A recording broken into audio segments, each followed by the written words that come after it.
આજે આપણે ખૂબ જ સ્વાદિષ્ટ એવું શાકની રેસીપી જોઈશું જે કાજુ ગાંઠિયાનું શાક ભાખરી પરોઠા કોઈ પણ સાથે ખાવાની મજા પડાવી દે ને તેવું બને છે. તો જરૂરથી વિડીયોને એન્ડ સુધી જોતા રહેજો. તમારું સ્વાગત છે મારી ચેનલમાં અને આપ સૌને મારા જય શ્રી કૃષ્ણ.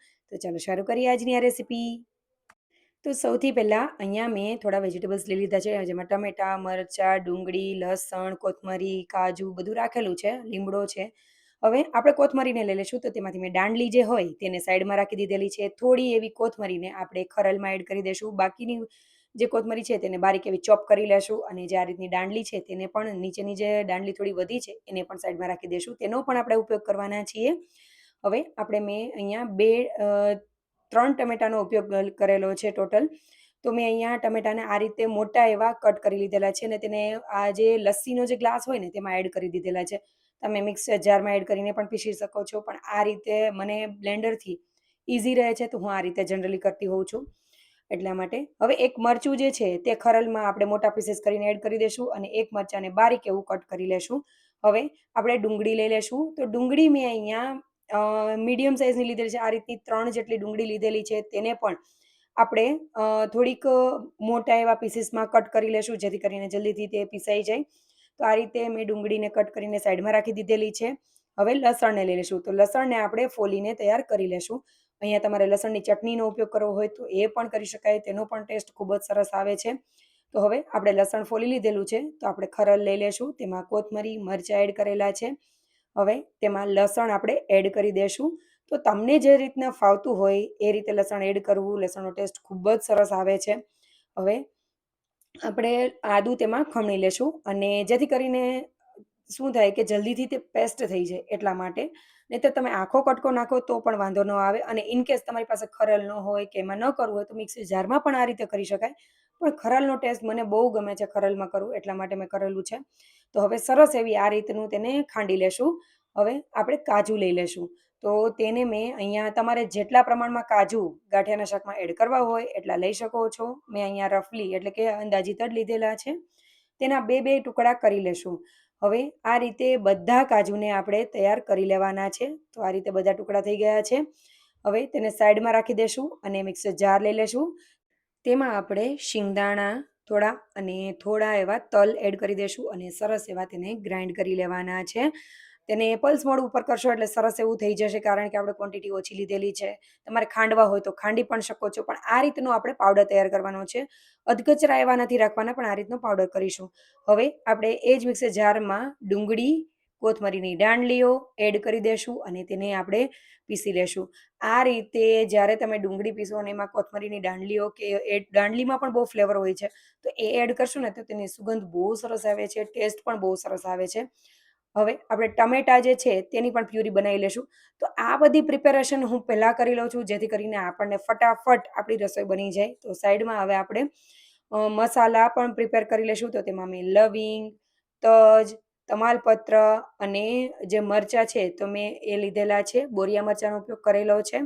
હવે આપણે વઘારની પ્રિપેરેશન કરી લેશું. તો વઘાર માટે મેં લોહી લીધેલું છે, તેમાં આપણે તેલ એડ કરી દેશું. તેલને ગરમ કરવા માટે મૂકી દેશું. ગરમ થઈ જાય એટલે લાલ મરચાં, તમાલપત્ર, લવિંગ, તજને સૌથી પહેલાં સાતળી લેશું. એ સતળાઈ જાય એટલે આપણે જીરું એડ કરીશું. જીરું થઈ જાય એટલે હિંગ એડ કરી દેશું, અને ત્યારબાદ લીમડો એડ કરીને આપણે જે ડુંગળી અને કોથમરીની જે પેસ્ટ એટલે કે કોથમરીની દાંડલીની જે પેસ્ટ કરેલી છે એ એડ કરી દેશું, અને સરસ રીતે સાંતળીશું. અત્યારે તમને જોઈ શકો છો કે કોથમરીના લીધે ગ્રીન કલર પણ આવ્યો છે, પણ ટેસ્ટ ખૂબ જ સરસ એવો લાગશે. હવે આપણે તેને થોડી વાર માટે આ રીતે સાતળવાની છે, જ્યાં સુધી તેની કચાશ દૂર ન થઈ જાય અને સરસ એવી ન થઈ જાય ત્યાં સુધી કરીશું. તો આ રીતે વચ્ચે વચ્ચે ફેરવતા જશું, જેથી કરીને નીચે બેસી ન જાય. હવે આપણે સાઈડમાં મેં થોડું તેલ ગરમ કરવા માટે મૂકેલું છે. તમે અહીંયા ઘીનો પણ ઉપયોગ કરી શકો છો. આ પ્રોસેસ હું પહેલાં કરતાં ભૂલી ગઈ હતી, એટલા માટે મેં કરેલી છે. તમે જ્યારે પણ શાક માટે તેલ મૂકો ત્યારે કાજુને પહેલાં ફ્રાય કરી લેવા. હું ભૂલી ગઈ હતી એટલે મેં સાઈડમાં પેનમાં કરેલા છે. તો ટુકડાને આ રીતે ફ્રાય કરી લેશું. તેનો ટેસ્ટ ખૂબ જ સરસ આવે છે.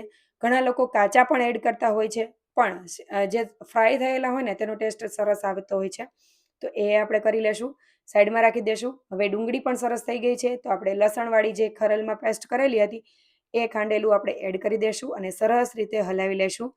આ વસ્તુને ત્યાં સુધી ચડવા દેવાનું છે જ્યાં સુધી તેની કચાશ દૂર ન થઈ જાય અને સરસ એવું એરોમેટિક ન થાય ત્યાં સુધી, પણ બળવા નહીં દઈ, એકદમ સરસ એવું થઈ જાય ત્યાં સુધી કરી લેશું. અને તેલ પણ છૂટી ગયું છે તો એમાં લાલ મરચું પાવડર, મેં અહીંયા કાશ્મીરી લાલ મરચાંનો ઉપયોગ કરેલો છે, હળદર પાવડર, ધાણા જીરા પાવડર અને થોડો એવો ગરમ મસાલો પણ એડ કરી શકાય. મેં નથી આજે કરેલો. હવે આપણે બધી વસ્તુને સરસ રીતે મિક્સ કરી લેશું અને તમે જોઈ શકો છો સરસ એવું થઈ ગયું છે. જ્યાં સુધી તેમાંથી તેલ છૂટું ન પડવા માંડે, સાઈડમાંથી તમે જોશો ને તો તેલ છૂટું પડવા માંડશે, ત્યાં સુધી આપણે કરવાનું છે. લો ફ્લેમ ઉપર કરીશું એટલે મસાલા બળશે નહીં. હવે મસાલા સરસ એવા થઈ જાય એટલે આપણે ટમેટાની પ્યુરી એડ કરી દઈશું. ટમેટાની પ્યુરીને સરસ રીતે મિક્સ કરી લેશું અને તેમાં આપણે તેનું પાણી બળી જાય ત્યાં સુધી આપણે કરવાનું છે. તો આ રીતે હલાવી લેશું અને સ્વાદ પ્રમાણે હવે આપણે મીઠું એડ કરી દેશું અને મિક્સ કરી લેશું. હવે તેને ઢાંકીને આપણે ચડવા માટે રાખી દેશું. જ્યાં સુધી તેનું તેલ છૂટી ન જાય ને ત્યાં સુધી આપણે કરવાનું છે. તો ઢાંકીને મેં થોડી વાર માટે રાખેલું છે, પછી તેને ફરીથી તેમાં ચમચો ફેરવી દીધેલો છે જેથી કરીને નીચે બેસી ન જાય. હવે એ બધી વસ્તુ ચડે છે ત્યાં સુધીમાં આપણે ભાખરી કરી લેશું. તો આજે આપણે એકદમ સરસ એવી બિસ્કિટ જેવી ભાખરી બનાવવાના છીએ, જે રેગ્યુલર બધાના ઘરમાં બનતી જ હોય છે, પણ ઘણા થોડી સોફ્ટ ભાખરી ખાતા હોય, ઘણા થોડી બિસ્કિટ જેવી બનાવતા હોય છે. તો અમારા ઘરમાં જે રીતે બને છે એ રીતે હું તમને ભાખરી બતાવીશ. તો સૌથી પહેલાં મેં ભાખરીનો લોટ લીધેલો છે. તમારે જેટલી ભાખરી કરવી હોય એટલો લઈ શકો છો. સ્વાદ પ્રમાણે મીઠું અને તેલ એડ કરીશું. મુઠ્ઠી ફાટ મોણ આપીશું. આ રીતે મુઠ્ઠી વાળો ને એટલે સરસ એવી મુઠ્ઠી બની જશે અને લોટનો કલર પણ થોડોક ચેન્જ થઈ જશે, મોણ એકદમ સરસ મિક્સ થઈ જશે. એટલે હવે તેમાં આપણે પાણી એડ કરી દેશું અને પાણી એડ કરતાં કરતાં કઠણ એવો લોટ બાંધી લેશું. બહુ કઠણ પણ નહીં, જેથી કરીને આપણી ભાખરી સરસ એવી થાય નહીં, કારણ કે જ્યારે તમે આ ભાખરી વણો તો તેની એજીસ તૂટી જાય છે, કારણ કે આપણે ભાખરીનો કરકરો લોટ લીધેલો હોય છે એટલા માટે.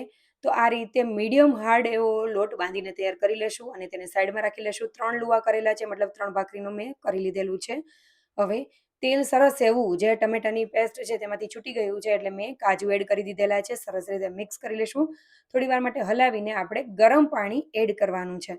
ગરમ પાણી એડ કરવાથી શું થાય કે કુકિંગ પ્રોસેસ સ્ટાર્ટ રહે છે.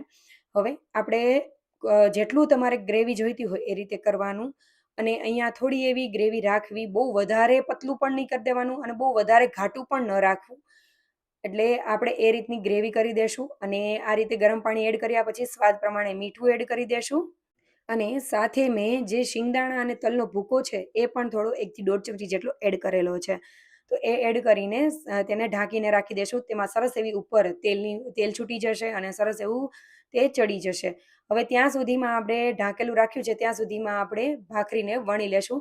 તો આ રીતે એક લુઓ લઈને તેને વણી લેશું. ફરીથી તેને આ રીતે વાળીને તેને સરસ એવું લુઓ તેનો કરતા જશું અને તેને ભાખરીને વણી લેશું. આ જે ભાખરીનો લોટ હોય છે તે થોડોક કઠણ હોય છે એટલા માટે તેની એજીસ ક્રેક થશે, પણ જો વધારે ક્રેક હોય તો આ રીતે હાથની મદદથી તેને ચીપટી લઈને કરી લેવી. અને ક્રેક થયેલી જનરલી આ રીતે અમારા ઘરમાં આ રીતે ભાખરીની જે એજીસ છે તેની થોડી થોડી ક્રેક જ રાખીએ છીએ અમે. તો એ રીતે રાખીને આપણે વેલણની મદદથી ખાડા કરી લેશું. હવે આપણે શાકને જોઈ લેશું તો તમે જોઈ શકો છો કે ઉપર સરસ એવું તેલ આવી ગયું છે, પાણી પણ સરસ એવું થઈ ગયું છે, મતલબ આપણી ગ્રેવી બહુ સરસ એવી થઈ ગઈ છે. ઘરમાં જે સુગંધ આવતી હશે ને, તમે એક વખત બનાવજો, બહુ જ મજા આવશે, બહુ જ સરસ એવું થાય છે. લાસ્ટમાં જ્યારે આપણી ગ્રેવી થઈ જાય અને સર્વ કરવાનો ટાઈમ હોય ત્યારે જ તમારે ગાંઠિયા એડ કરવાના અને ગાંઠિયા એડ કર્યા પછી આપણે ગેસની ફ્લેમ બંધ કરી દેશું. હળવા હાથે હલાવીશું. ધાણા ભાજી લાસ્ટમાં એડ કરી દેશું અને તેને અધખુલ્લું મેં રાખેલું છે તો તેને ઢાંકીને રાખી દેશું. હવે મેં ભાખરી કરેલી છે, પણ તમે જ્યારે પણ આ શાક બનાવો ત્યારે તમે પહેલાં માની લો કે શાક બનાવી લીધું હોય તો ગાંઠિયા એડ ન કરવા. જ્યારે સર્વ કરવાનો ટાઈમ હોય ત્યારે ગાંઠિયા એડ કરવા, નહીંતર ગાંઠિયા બધું પાણી એબ્ઝોર્બ કરી લે છે અને એકદમ ઘટ એવું થઈ જાય છે, મતલબ લચકા જેવું ન રહે અને ગાંઠિયા પણ તૂટી જાય. એટલે એટલું જે આપણે જોઈએ ને એ રીતનું ન બને. ટેસ્ટમાં મસ્ત બને પણ આમ તેનું લુક વાઇઝ સારું ન લાગે. એટલે જ્યારે તમે સર્વ કરો ત્યારે જ કરું. હવે તાવડીમાં મેં ભાખરી એડ કરેલી છે. એક વખત એડ કરીને એક બાજુ ચડી જાય એટલે બીજી બાજુ ફેરવી લેશું, બીજી બાજુ થઈ જાય એટલે ત્રીજી બાજુ કરીને સરસ એવી આ રીતે શેકાઈ જાય એ રીતે કરવાની છે. અમે જનરલી જે તાવડી લઈને ગેસ ઉપર ડાયરેક્ટલી નથી કરતા, આ રીતે જ કરીએ છીએ તો પણ સરસ એવી થઈ જાય છે. હવે આપણે સરસ એવી ચડી જાય ભાખરી એટલે તરત નીચે ઉતારીને તેમાં ઘી લગાવી દેશું અને ખાડા પાડી લેશું એટલે ઘી સરસ અંદર સુધી જતું રહે. હવે આપણે ભાખરી અને શાક પણ થઈ ગયું છે, તો જલ્દીથી આપણે સર્વ કરી લેશું. તમે જોઈ શકો છો કે થોડી વાર લાગીને તો પણ કેટલું ઘાટું થઈ ગયું છે. જ્યારે તમે ડાયરેક્ટલી સર્વ કરશો ને તો બહુ સરસ એવું લચકેદાર એવું તૈયાર થશે. અત્યારે પણ બહુ સરસ એવું લચકેદાર જ બન્યું છે. પણ જરૂરથી આ રેસીપી ટ્રાય કરજો. આ રીતે ભાખરી બનાવજો. બિસ્કિટ જેવી ભાખરી સાથે આ શાક ખાવાની તો મજા જ અલગ હોય છે. અને ડુંગળી સાથે મેં આ ચટણીવાળા જે ડુંગળીના લચ્છા છે ને, એ પણ આની સાથે કોમ્બો જોરદારનો લાગે છે. પાપડ અને છાશ, મજા જ કંઈક અલગ થઈ જાય છે. જરૂરથી રેસીપી ટ્રાય કરજો. મને ઘણા લોકોના ડીએમ આવેલા હતા કે તમે કાજુ ગાંઠિયાનું શાક બનાવો, પણ આ કાજુ ગાંઠિયાનું શાક જો તમે આ રીતે બનાવશો ને, મજા પડી જશે. તો જરૂરથી ટ્રાય કરજો અને કમેન્ટ કરવાનું ભૂલતા નહીં કે તમને આ રેસીપી કેવી લાગી, અને કમેન્ટ કરીને મને જણાવજો. અને જો રેસીપી સારી લાગે તો લાઈક, શેર અને સબસ્ક્રાઈબ કરજો. Thank you for watching.